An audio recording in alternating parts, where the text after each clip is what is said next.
Mars could look like this, allowing humans to comfortably live on the planet. Well, Elon Musk has done nothing but reaffirm his commitment to its possibility, ceaselessly stating his desire to colonize the Red Planet. Elon Musk is on a mission to change humanity forever. While most of us know him as the guy behind Tesla and SpaceX, he's got a lot more up his sleeve. His latest idea might just be his boldest yet. He's building a spaceship called Starship, and it's designed to make Mars our next home. First spaceships containing human passengers head toward Mars.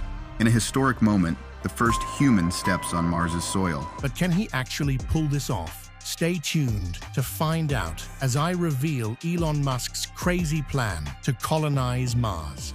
The Martian city. While many of us grew up dreaming about space travel, Elon Musk is the one turning that dream into reality.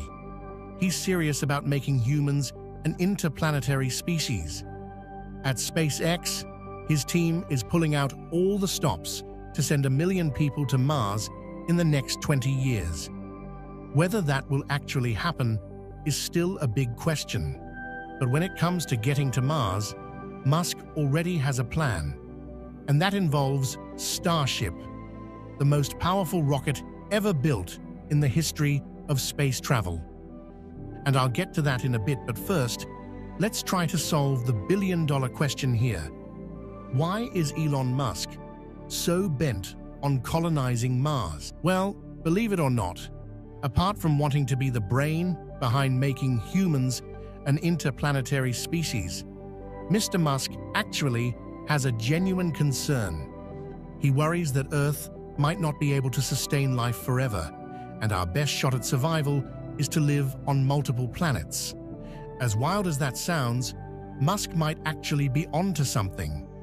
That is why his team over at SpaceX is currently working on developing all sorts of interesting things, like dome habitats and spacesuits.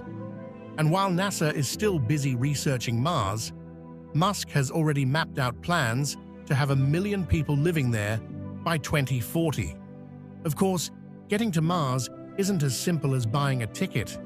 Here's how he wants it all to go. By 2030, the first 100 humans will take off for Mars. By 2040, Mr. Musk predicts there will be at least 1 million of us on the Red Planet.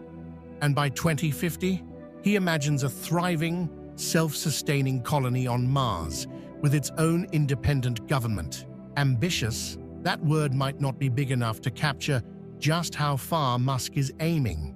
It seems rather scary if you ask me, being among the first humans to step foot on a planet that happens to be 4.5 billion years old.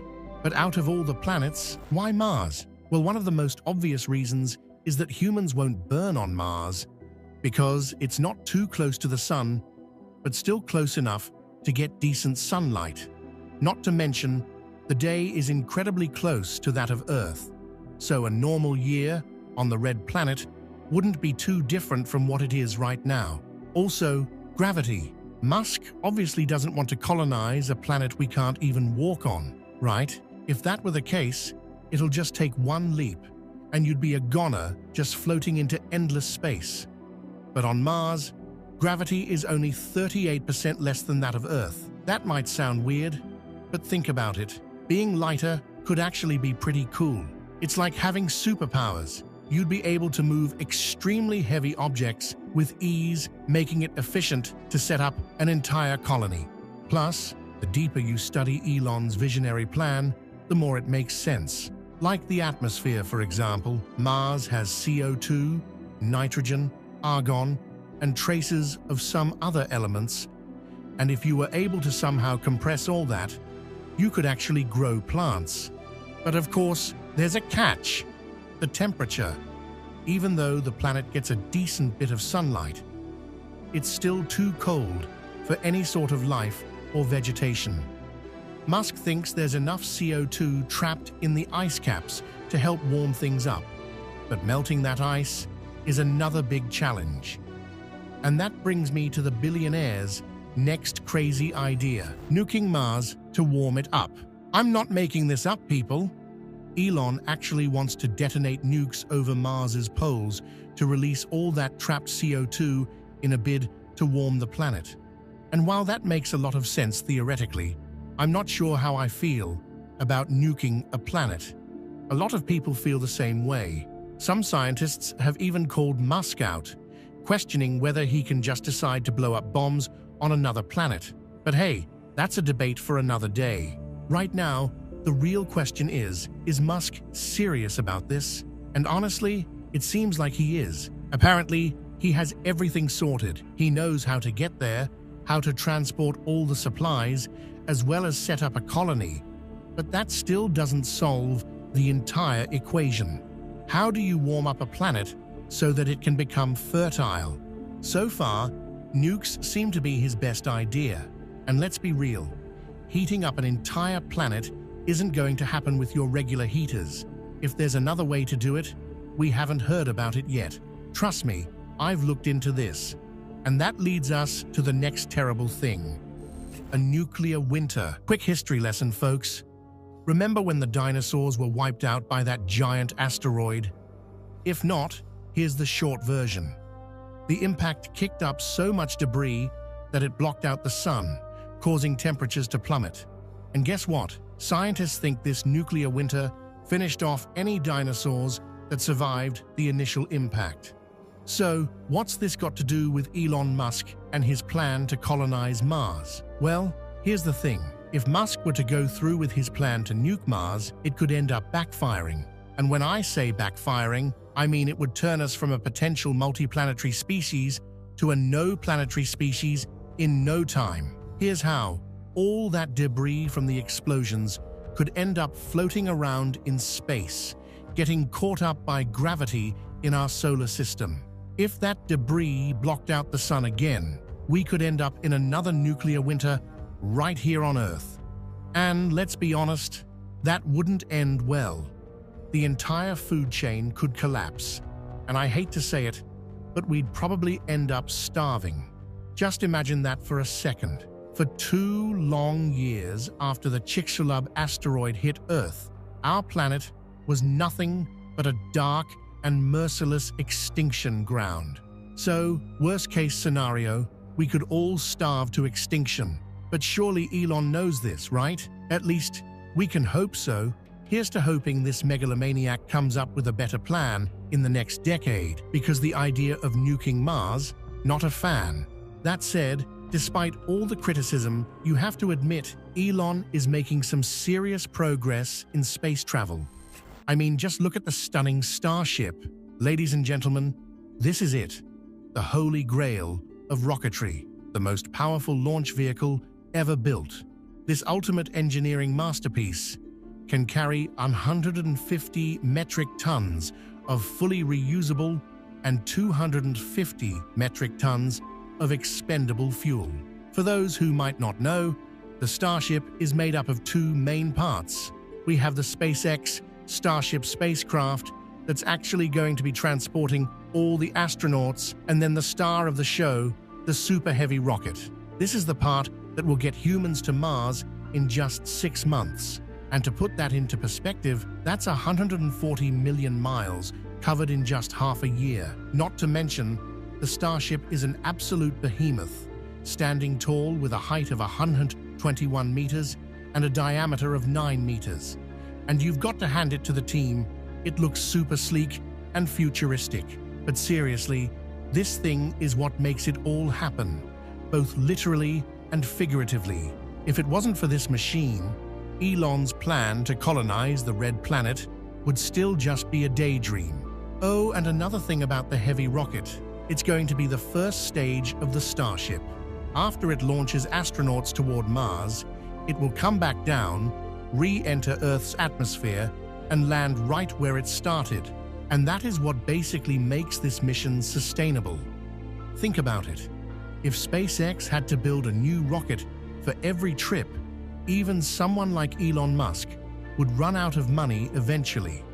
But by reusing the same rocket, the Mars mission actually makes sense. Here's what it looks like. It's hard to know exactly when this is all going to happen, but either way, it's super exciting to see how SpaceX has everything planned out. So let's start with the first stage, which is pretty simple. The first 100 people are all aboard the Starship, ready for liftoff. The heavy rocket will launch the Starship towards Mars, then detach and return to Earth. From there, it's 6 long months of space travel for those 100 people, heading into the unknown to be the first humans to step onto a new planet. The Starship will then head back to Earth, but instead of landing, it'll stay in orbit, refueled by tankers. Each of them will get refueled in the 3rd stage of the mission, preparing to head back to Mars in the 4th stage. And in case you're wondering how the ships are going to return from Mars, well, that's when those natural resources are going to come to use. This is the 5th stage of the mission, where the Starship refuels on Mars so it can make the journey back to Earth. And the final stage, the last stage, is a direct trip back from Mars to Earth.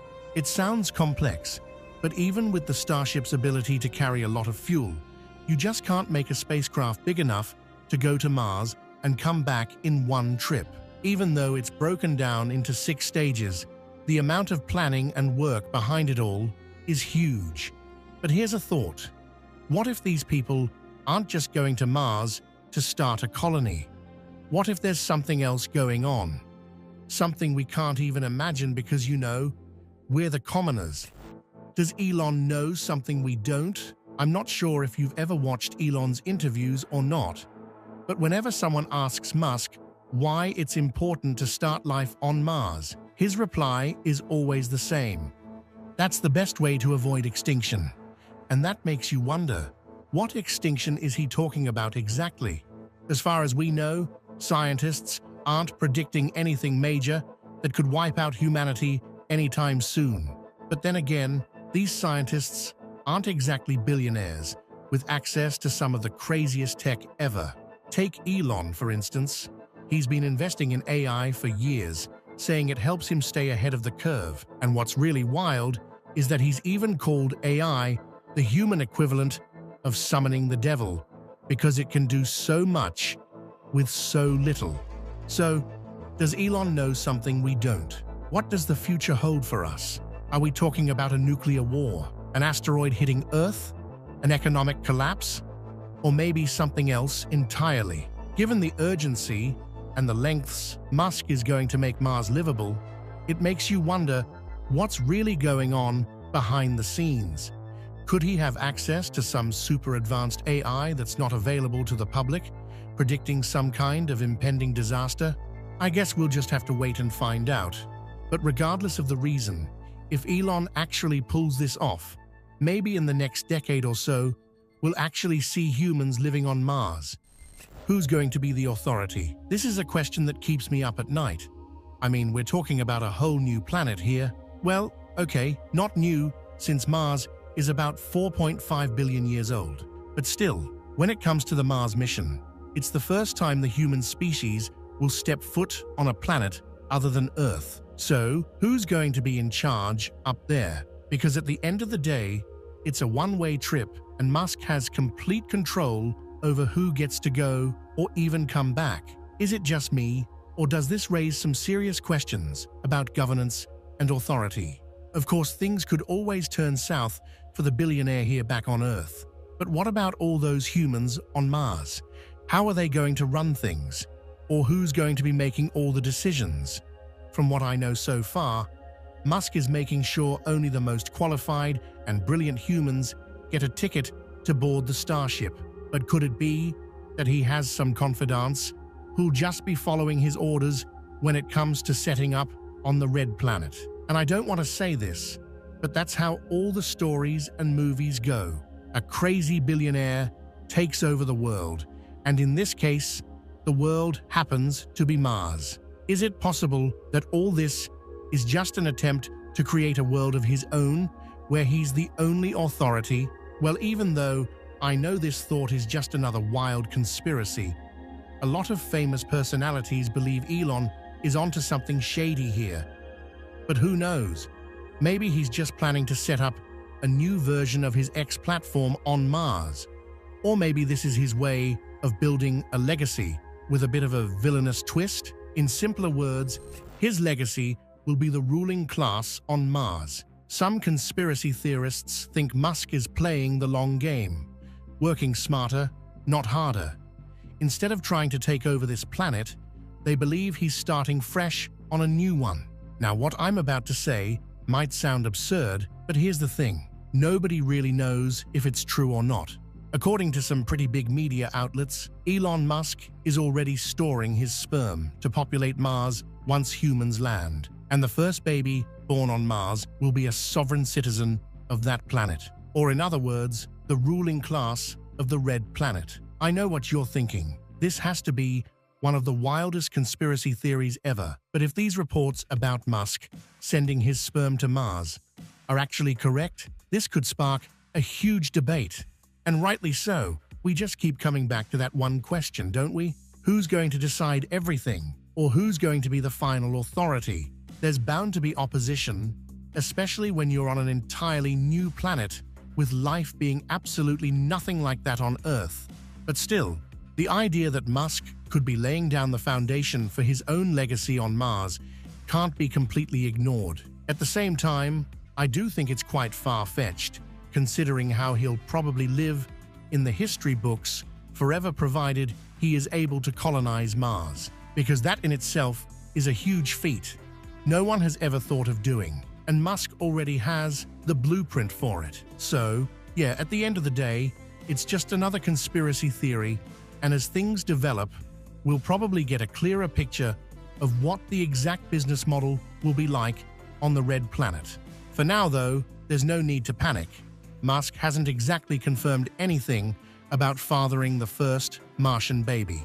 Still, I think the question of authority will always linger, and maybe it's best to leave that debate aside as humanity makes this monumental leap toward the stars. Sure, Musk has had his share of rough days, but there's no denying the boldness of his mission. He's one of the most ambitious minds of our time. And let's be honest, seeing humans become a multi-planetary species is something we all want to witness in our lifetime.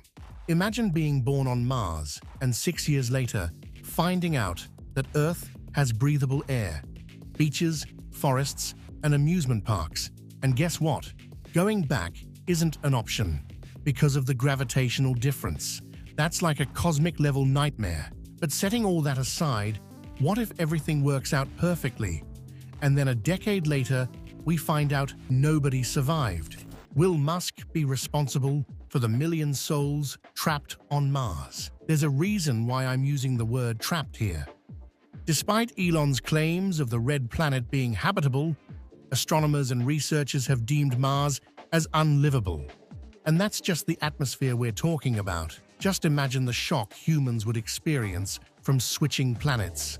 1 million humans on Mars sounds more like 1 million major depressive disorders within the first 12 months. No sun, no sky, nothing green, terrible food, and an overwhelming desire to come back home. That is very much a possibility, because there's no way you can terraform a planet to be like Earth. At best, life on Mars will be lived in enclosures, or even underground for that matter. Apart from nuking the planet, there's no way to compress or heat up the Red Planet to make it fertile or livable. And what I'm about to tell you next is going to ring some major alarm bells. Whenever a scientist or astronomer is asked what a dying Earth might look like, they just have one answer: Mars. It's possible Mars may have been habitable a couple of billion years back, but right now, it's nothing but a barren wasteland. Believe it or not, there's even a period during its cycle when certain areas of the planet undergo intense radiation. Also, did someone not tell Musk about the dust on Mars? It's nothing like the irritating dust we have here on Earth. I mean, the most that happens is we'll get allergies, or things get dirty. But on Mars, the dust particles are extremely sharp and rigid, and the wear and tear they'll have on mankind is going to be much worse. Not to mention how there's literally no liquid water to wash it off either. And in case you're wondering why that is, it's because of the lack of friction on Mars. Or in other words, there's not enough friction to round off the edges of the particles. I'm going to keep it as simple as possible. There's probably a million different ways to die on Mars, and if someone is actually crazy enough to withstand the drastic change, they'll have to keep their eyes open for the next potential thing that might kill them. But yeah, coming back to the original point, if instead a mass extinction on Earth, what if it happened on Mars? What if all the people Elon sent to the Red Planet ceased to exist overnight? I'm sure he'll have them sign waivers and stuff, but apart from that, I don't see how this is a good idea. And unless Musk volunteers himself to be one of the first humans to go on Mars, all of this seems pretty shady. If he's so convinced of humans being able to survive on a different planet, why doesn't he want to be the one of the first to go? Or how about no humans go? No, I'm not talking about sending dogs, monkeys, or apes.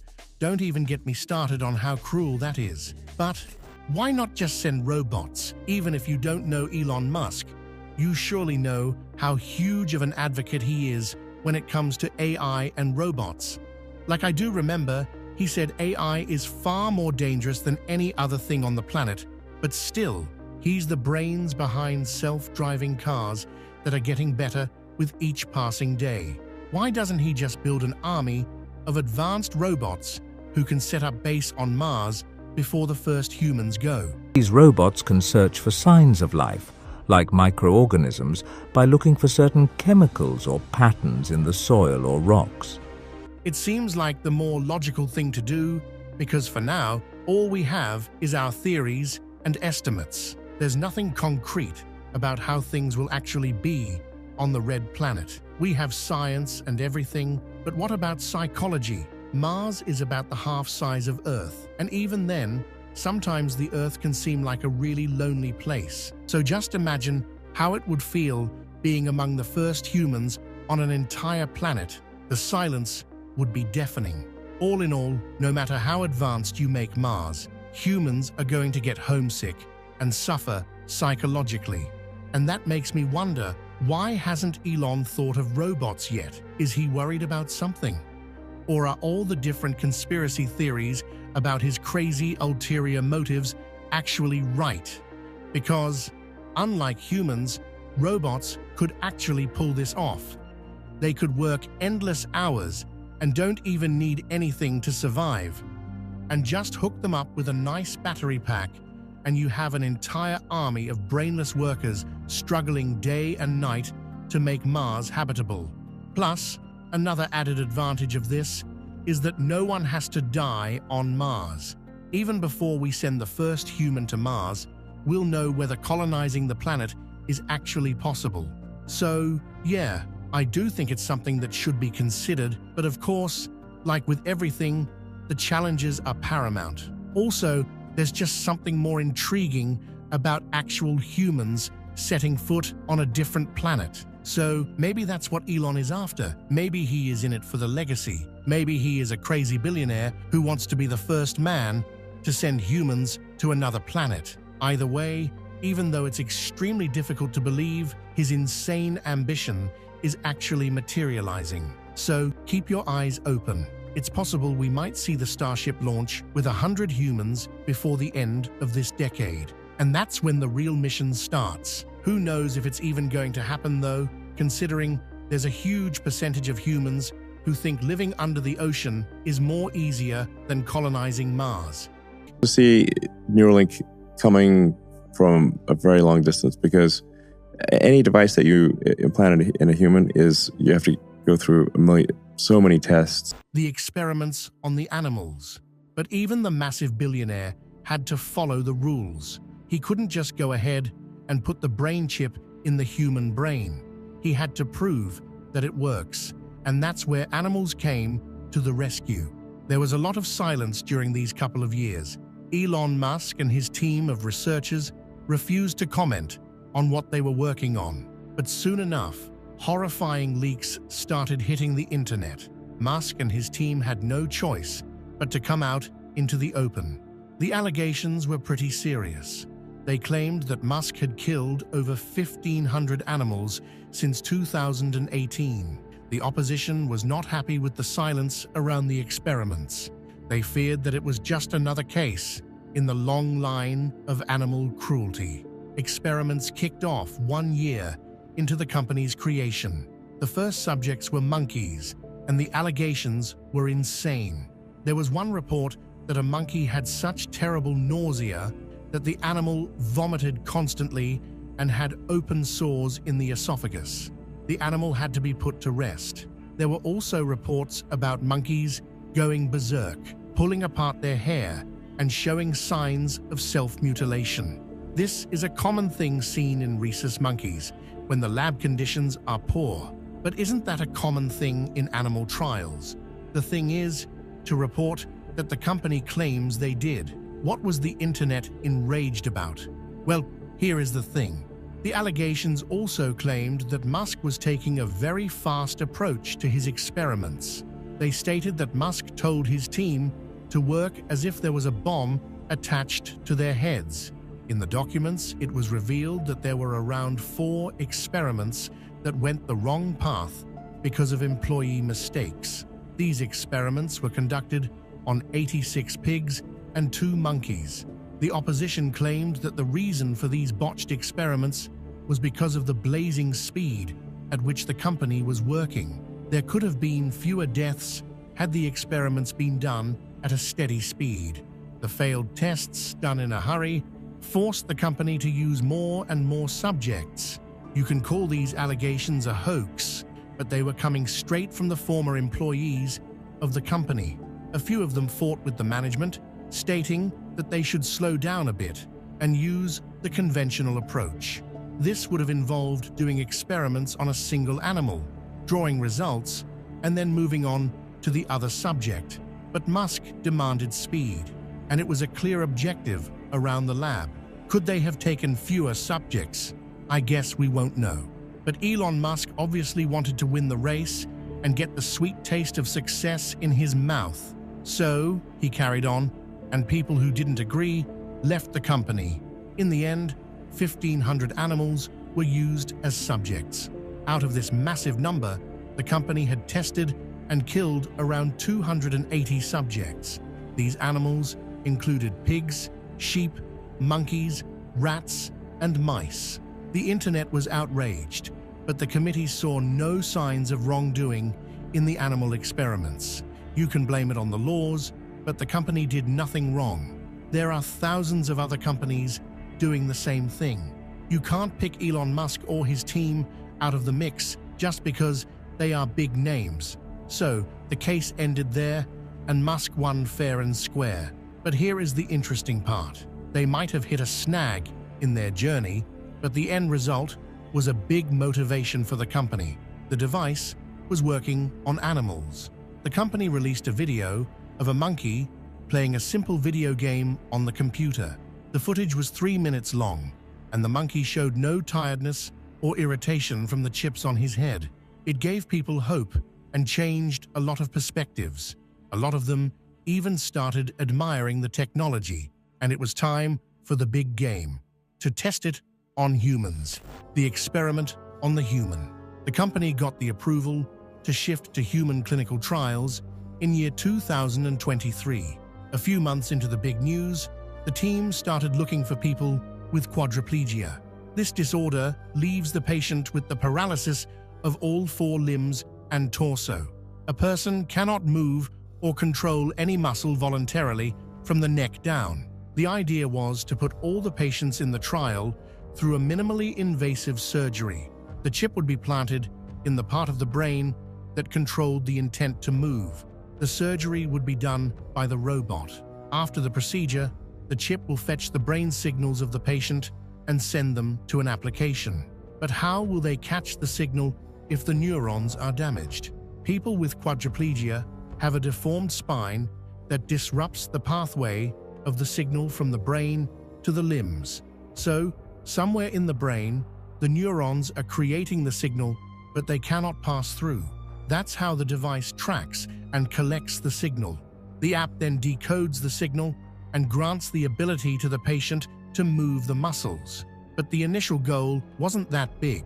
All the company wanted to see was if the patient could move a cursor on the screen using just their thoughts.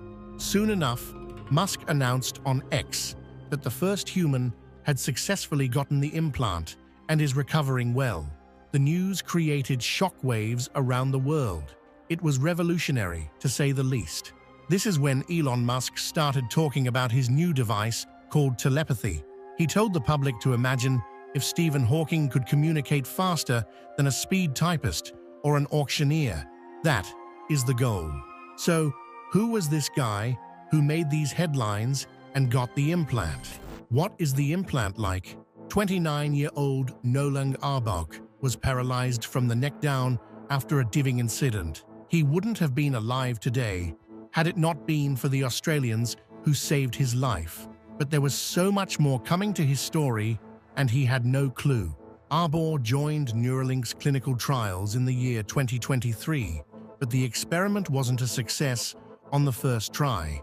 The implant was successfully placed inside his brain, but the chip started losing its functionality in less than a month. The team was baffled, but they didn't lose hope. A few of the device's threads that connected the brain to the computer had started to pull apart. It meant that the device was working, but its effectiveness was compromised. Arbor stated that he cried after hearing this bad news. He feared that he would lose all the good things that he had just started doing. But it wasn't that big of a speed bump. The surgery was still a huge success because Arbor could play a game of chess even with the loose wires. The only thing needed was a bit of a touch-up. So, the team took it out and gave it to engineers who upgraded the device. It was later revealed that there was an air pocket trapped inside the patient's skull that may have altered the wire's placement. After the upgrade, the chip was put into the brain again, and it changed the life of the patient. That isn't a wild claim. Arbor said so himself. He stated that there were a few hiccups along the way, but ended the note by praising the implant. The patient said that he could not feel the chip in his brain at all. He even stated that if he lost his memory, he would have no clue that the chip was inside his brain. Even with his positive statements, the device's success spoke louder. He was practically dominating in all of the video games he played after getting the implant. That's not all. Arbor could move a cursor on the screen. He doesn't even have to look. All he has to do is think about it. But here is the big milestone that Arbor was quite happy about. He can send texts within a few seconds. What's so crazy about that? Well, he claimed that other assistive devices were pretty slow. It would take 5 to 15 minutes to send a single text using those devices. With the chip, it does not take more than a minute. It is as close to a functioning human body as it can be. But how does it happen? He thinks it, of course. Yes, the man thinks of a text message to write, and the implant does the rest for him. Still confused? Well, let's take a trip into the human body. The science behind it. How does it work? On the outside, the idea seems pretty fancy. You are basically controlling things with your mind. But there was a roadblock of complexity that the doctors had to cross. So, what really goes on inside the brain? The device itself is not bigger than a small coin, around 8 millimeters in diameter. It has electrodes that are thinner than a single strand of human hair. The human brain is pretty complicated, but also quite extraordinary. That's why it has taken so long for humans to perfect this technology. The brain has billions of tiny cells called neurons that work like a switch. They are responsible for every single thing you do in a day. They send a signal to different parts of the body that creates a desired action. From taking your daily steps, eating your food, and doing your workout to the tiniest of things like blinking once or a single thought that crosses your mind. Each and everything is controlled by these tiny switches. What's astonishing is that each neuron has its own meaning. But here is the problem. There are some people who have different kinds of brain disorders. A part of their brain is affected, and the neurons in that area turn themselves off. The signal is then disrupted due to the damaged neurons. So, if the visual area of your brain is affected, you will have trouble seeing. Similarly, any other body parts associated with the damaged neurons will not function properly. That's how this brain chip comes into the story. It is inserted into the brain surgically to try and take control of the damaged neuron's signal. A small piece of the skull is removed and the brain chip is made to sit inside the brain. The piece is then stitched back, but it isn't any normal surgery. The implant needs to be placed with such precision that a human surgeon couldn't possibly do the surgery. But that's not a problem for the big man Elon Musk. He simply created a robot specifically to do this surgery. Even with the need for extreme precision, the surgery takes less than an hour. At the end of the procedure, you will be left with a couple of stitches. But here's the catch. You can control the external device set up for you just by thinking. The chip is rechargeable and will run for a whole day. You can charge it at night simply by wearing a nightcap. The analog data from the device are turned into digital signals that external devices and computers can easily decode. There are many algorithms that can help the computer connect the defective areas of the brain with the external device. It is no easy feat, but Neuralink managed to pull it off in the most elegant way. But what is so different about this magical chip?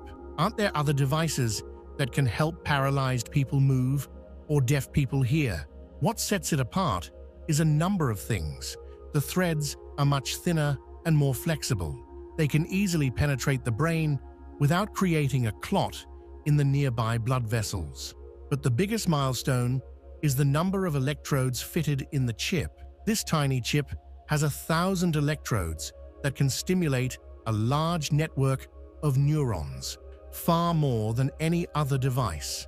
Here is the context you need. Back in 2004, a small device known as the Utah Array was inserted for the very first time in a human brain. It helped a paralyzed person control a cursor on the computer screen using simply his thoughts. It was incredible back then. In the following years, technology started advancing. What was a simple action of moving a cursor shifted to much more advanced moves. People were controlling robotic arms, twitching their muscles, and even playing video games with much better accuracy. This device was the best device in use for BCI, but it only had 100 electrodes. On the other hand, the Link has a little over 1,000 electrodes. So you can see how a giant gap was met by Elon Musk. Neuralink pushed this entire technology one more step in the ladder by making it much more practical, unlike anything we have seen before. The pressure of the failed companies was immense, but the team managed to tick off every little milestone. But their work isn't quite done yet. What's happening? Right now, the company has no plans to stop. It was announced a few months back that it is already working on giving the second patient his implant. Soon after this big news, the team got to work, and the second patient was given the brain chip. The surgery was a huge success, and Alex was recovering well. All was going well, and the news broke on the internet. But the work wasn't done yet. The time came to test the results of the chip, and the patient ticked off all the boxes. With the Link in his head, he has been working on his ability to move the cursor, and he did it faster than the first patient. But that's not even the shocking part. The patient is also learning how to use CAD software to design 3D objects. That's a pretty big shift from playing video games, right? It does make me think back to how Musk is pretty adamant about checking off his goals faster. But it was Alex's wish to hop onto the CAD software, giving his background as an automotive technician.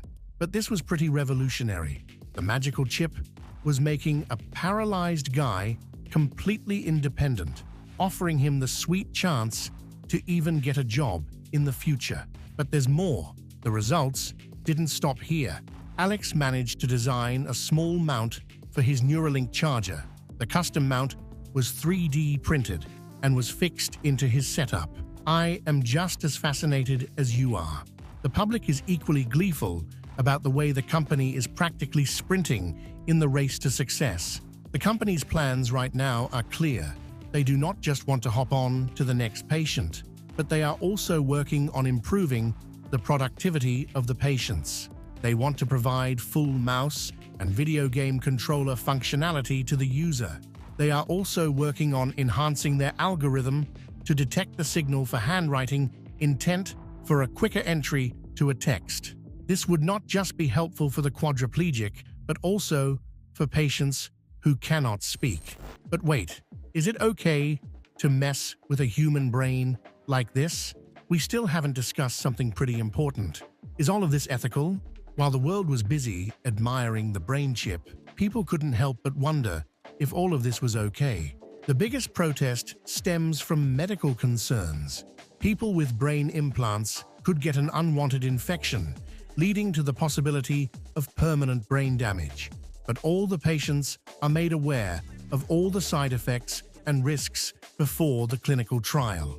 Arbour himself claimed that he was given a laundry list of problems that could have gone wrong and could still go sideways.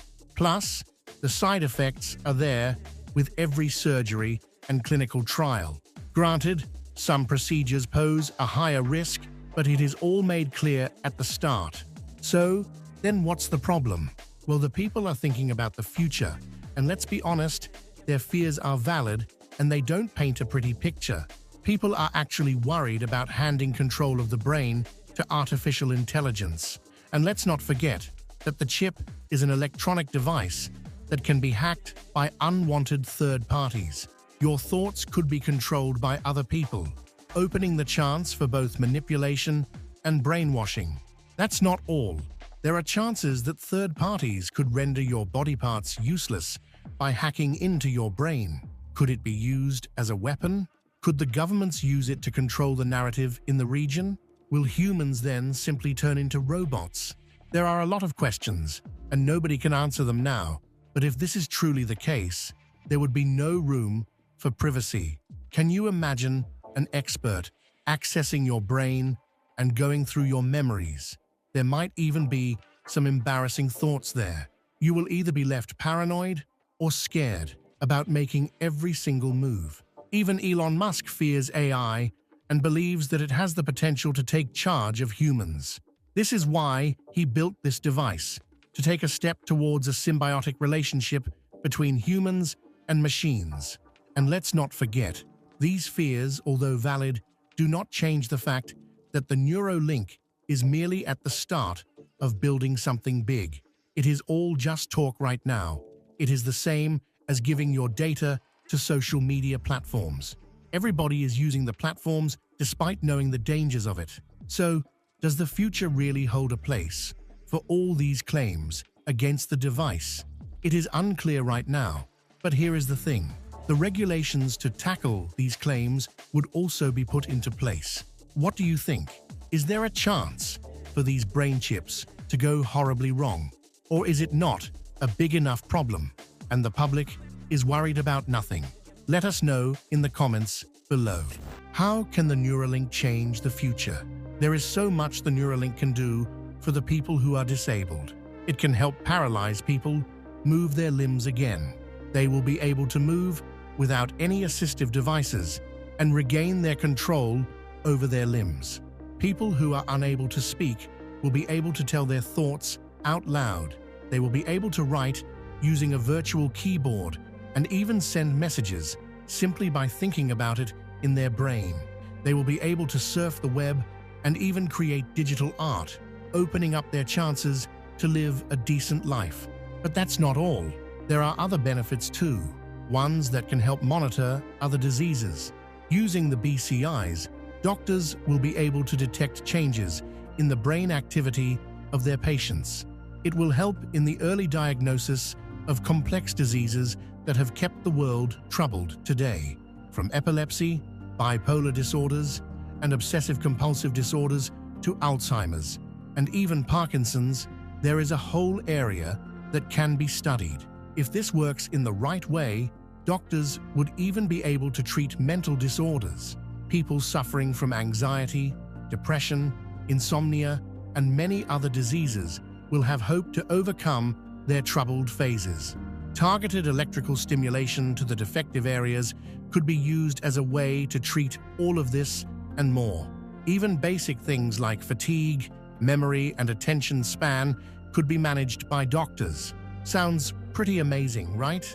Well, that's the future we are looking at if Musk keeps ticking the checkboxes. What's next for Neuralink? Let's take a peek at what the company is planning to do with the brain chip in the future. What are its goals, and what are the many interesting things we will see from the company? After the success of the brain chips, Elon Musk is back to making bold claims. He stated recently that there will be no phones in the future and only Neuralink users dominating the planet. This statement was made in response to a user asking if phones could be controlled by thoughts through the brain chip. Yeah, Musk didn't hold back with his reply. Musk also claimed that they are now working on a second device called Blindsight that will help blind people see. It will need half the electrodes than telepathy, making it much easier to design and more effective in the brain. So, there are a lot of exciting things that Musk has promised. Even with his wild claims, he has managed to give us a tangible result that we cannot help but be in awe of. This is the future of high-speed transportation. It's 3.5 times faster than Japan's Shinkansen bullet trains. Design and engineering. Even though Musk first brought up the Hyperloop in 2012, it wasn't until August 2013 that he revealed his initial design. In a detailed 57-page document, he described Hyperloop Alpha. This represents a new Hyperloop test track record! A system with enclosed pods for up to 28 people traveling through tubes on air-cushioned skis. The idea was to create a faster, electric alternative to California's high-speed rail, which would connect San Francisco to Los Angeles in just 35 minutes and cost about $6 billion. Musk didn't have the time to take the Hyperloop concept beyond his initial idea, so in 2013, he made it open source, inviting anyone to take a shot at developing it further.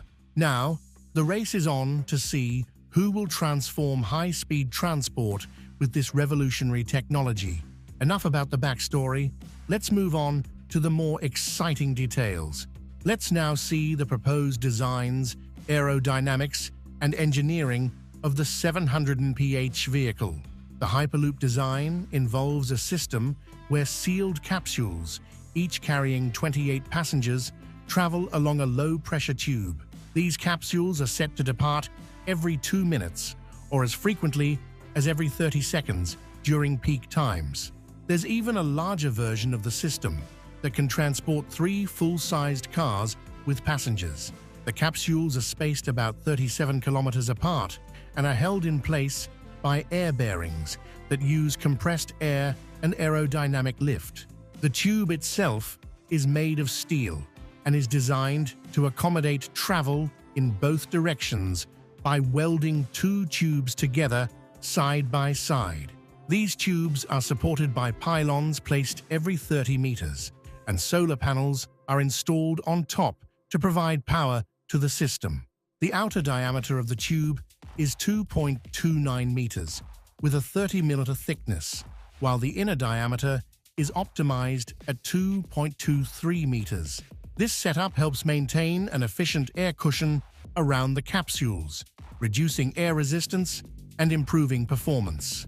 For propulsion, linear accelerators are positioned along the tube to give the capsules a boost. The capsules have a rotor that transfers momentum from these accelerators. Managing the high-speed travel through the tube involves addressing air pressure and friction. While creating a full vacuum is too challenging, a partial vacuum or methods to move air from the front to the back of the pod are used. The pylons are designed to handle thermal expansion and adjustments due to ground settling to ensure a smooth ride. They also need to be spaced and adjusted for safety and stability, with reinforced concrete being the most efficient material for construction. AutoCAD was used to plan and design the system precisely, focusing on efficiency and safety and minimizing costs by utilizing air cushion technology and avoiding expensive ground construction. How does it work? To put it in simpler words, One of the biggest challenges with high-speed travel is dealing with friction, both from surfaces and the environment around the moving pod. Instead of traditional wheels, Hyperloop aims to tackle this issue using air bearings, which allow the pod to float on a cushion of air. This is somewhat similar to maglev trains, where electromagnetic levitation eliminates friction between the train and the tracks.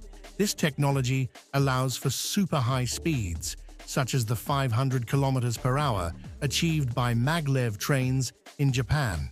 For example, Virgin Hyperloop 1 proposes using passive magnetic levitation, where magnets on the trains interact with an aluminum track. This is more cost-effective than active maglev systems that require powered tracks with expensive copper coiling. Musk's Hyperloop takes things further by traveling through low-pressure tubes. The idea is to build tunnels with most of the air removed, reducing air resistance just like how high-altitude flying works. This makes the system much more energy efficient, which is key for any transit system. The original very high-speed transit concept suggested using a complete vacuum, but maintaining that in a tunnel with stations and potential leaks is practically impossible.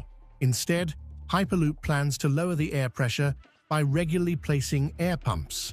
While there will still be some air in the tunnels, the design focuses on minimizing its impact. The combination of air bearings and passive maglev is designed to keep the pod floating and reduce the need to push air in front of it. Air will be pumped from the front of the pod to the rear through these suspension cushions, reducing drag. The envisioned tunnels are metal tubes elevated above ground, but they could also be built underground. Musk has even suggested that solar panels installed on top of the tunnels could generate enough electricity to power the entire system. The development process. Between 2013 and 2020, a few daring companies took on the challenge of turning Elon Musk's Hyperloop dream into reality. Virgin Hyperloop and Zeleros also jumped into the race to develop the Hyperloop based on Musk's designs. Virgin Hyperloop, which was originally known as Hyperloop Technologies and later Hyperloop 1, kicked off its work in May 2016. That's when they successfully completed their first open-air test in North Las Vegas. A few months later, Virgin Hyperloop released its first feasibility study, highlighting the economic and environmental benefits of a potential Hyperloop connection between Helsinki and Stockholm. This connection could reduce travel time between the two Scandinavian capitals to just 28 minutes. In March 2017, they unveiled the first images of their development site in the Nevada desert. It was named DevLoop. This 500-meter-long, 3.3-meter-wide site was the world's only full-scale test facility for Hyperloop at the time. Giegel, who is a key figure at the company, remarked, "Our team of more than 150 engineers, technicians, and fabricators have transformed what was once a barren stretch of desert into the world's first full-scale Hyperloop test site."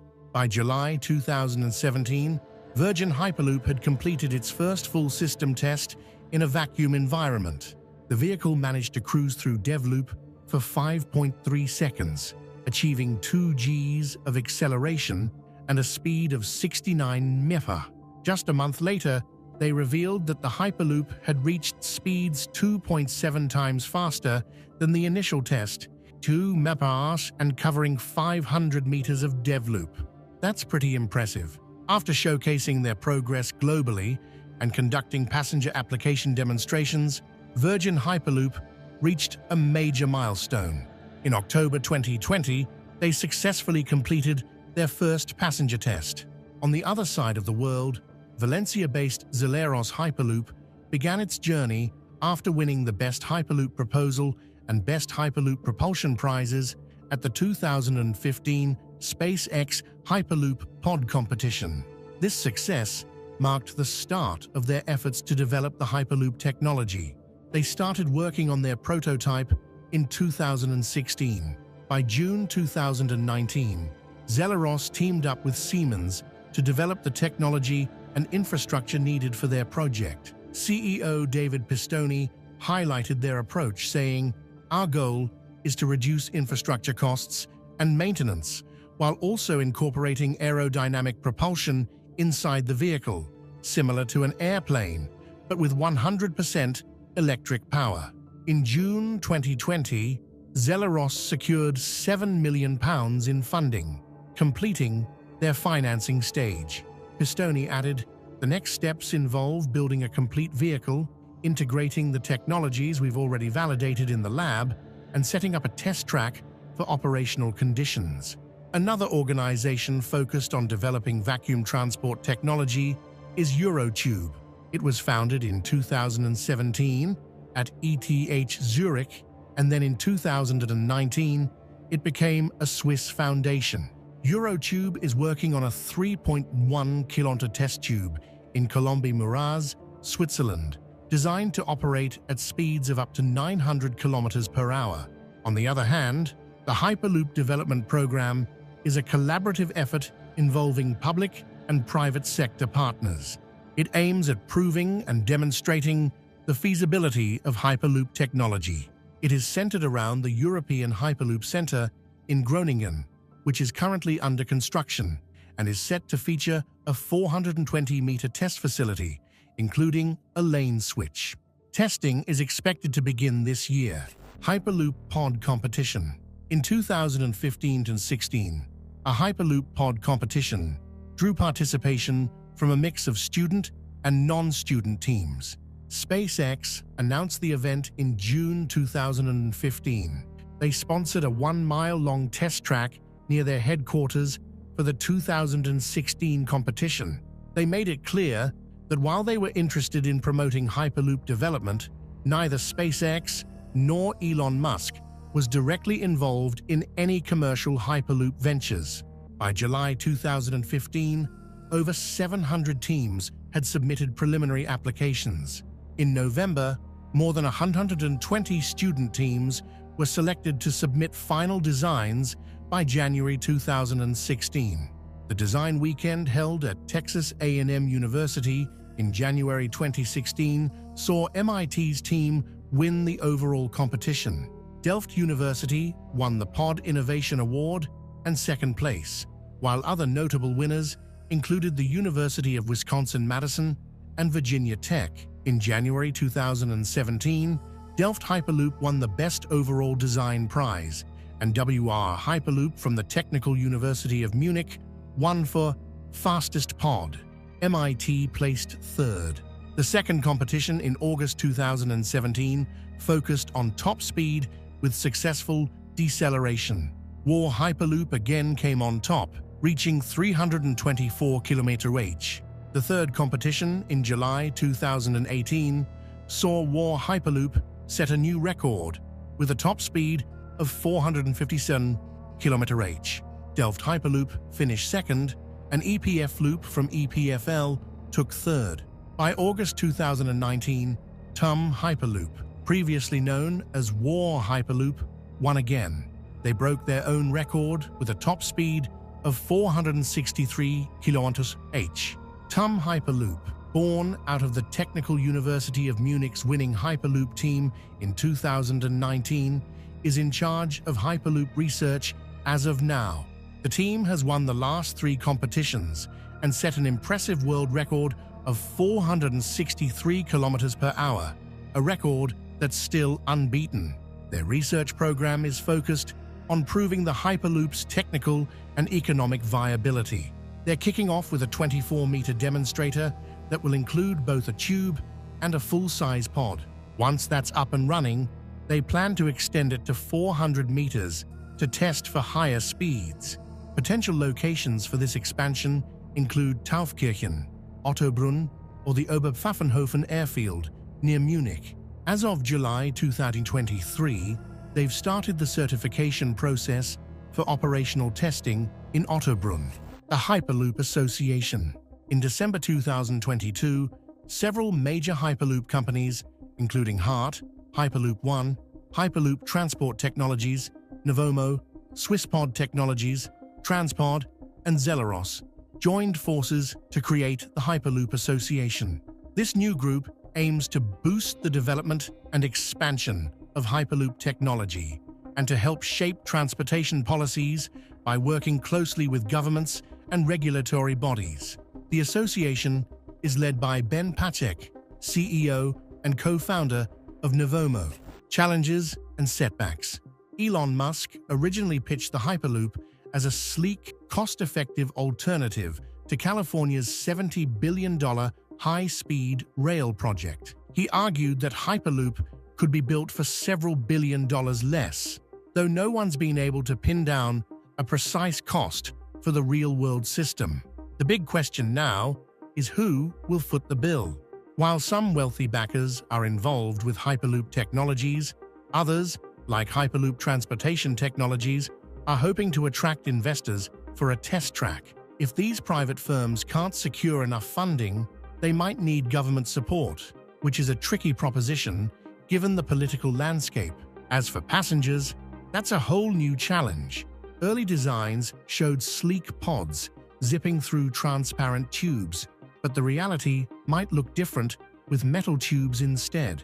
This could mean enclosed pods, which might be a concern for those prone to motion sickness. Dirk Alborn suggests that in-pod displays might simulate the journey to make it feel more like riding in a car. Overall, while Hyperloop promises to be faster than a jumbo jet but slower than the Concorde, it remains to be seen how it will affect passengers in practice. When it comes to saving time with the Hyperloop, it really depends on where the stations are located in the cities. If the Hyperloop station is a bit out of the way from where you need to go, those extra miles at the beginning and end of your trip might eat into the time savings the Hyperloop promises. Safety is also a huge concern, especially given the high speeds and near-vacuum conditions of the tubes. For instance, if a pod stops inside the tube, the system is designed to alert nearby pods and start emergency braking. The spacing between pods would be set up to ensure there's enough room to stop safely. In case of a vacuum leak or rapid depressurization, similar to how aircraft handle such issues, there would be safety protocols in place to manage the situation. The potential for a single point of failure to affect the entire system is another safety concern. With pods traveling at over 500 mph, any stoppage could impact the whole network. Plus, there's the issue of kinetic energy due to the high speeds, which raises safety considerations, especially near populated areas. On top of that, we don't yet know how secure the Hyperloop system will need to be. It might need to meet standards similar to commercial air travel, or could be closer to passenger rail security levels. These security measures and the associated costs will definitely be factors in how competitive the system is. Lastly, no one is sure how the Hyperloop will impact local and national electricity grids. Since there's nothing like it in operation yet, we'd need to estimate and simulate how it might affect power usage and grid stability based on hypothetical scenarios and existing technologies. It's a complex issue that researchers are actively exploring. Impact on transportation. So let's talk about why the Hyperloop could be a game changer in transportation. The main pitch is that it could be faster, safer, more convenient, energy efficient, and potentially cheaper than what we have now. Can you imagine zipping between cities at speeds of up to 700 miles per hour? It's definitely way quicker than cars or trains, and even competitive with airplanes. One of the big wins for Hyperloop is its speed.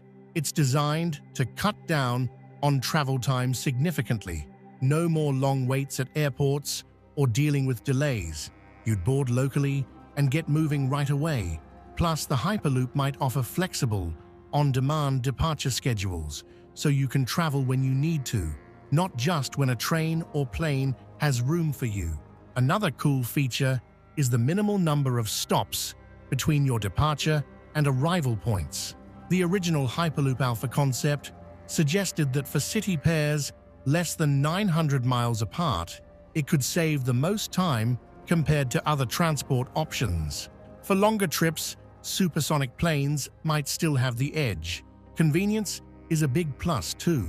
The system would dispatch small pods around 20 to 30 people very frequently, possibly every 2 minutes or so.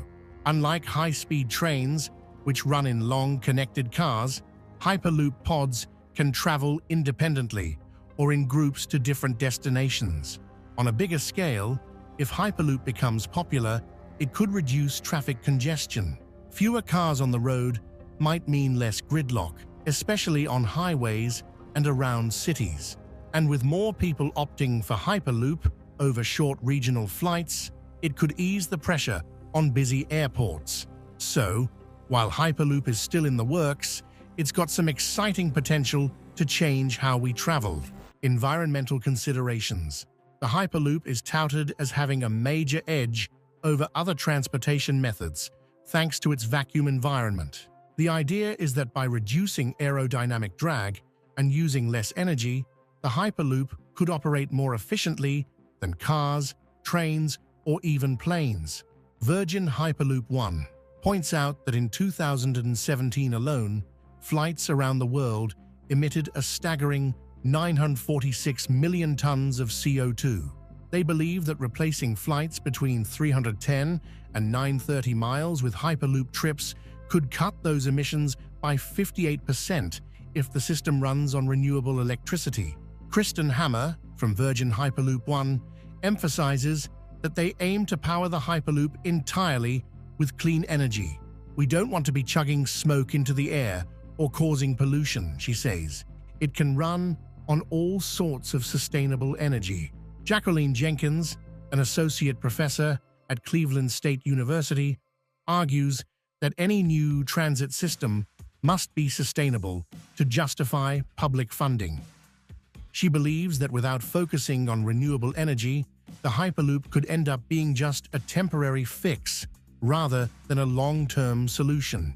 Gabriele Semino from the Technical University of Munich's team says that young engineers today are all about efficiency and sustainability.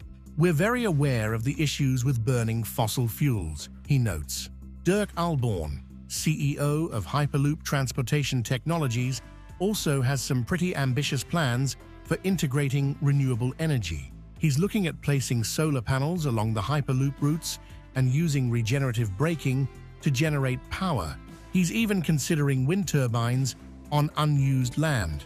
However, some experts, like engineering professor Roger Goodall, argue that solar panels might not generate enough energy to meet the system's needs.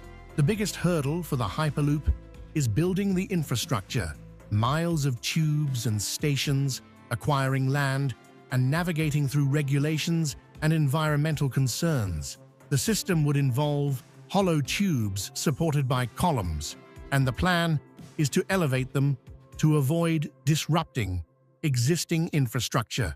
Companies are considering building these elevated tracks in highway medians or alongside railways to minimize environmental impact. Hammer explains that elevating the tubes reduces the need for land and keeps wildlife safe.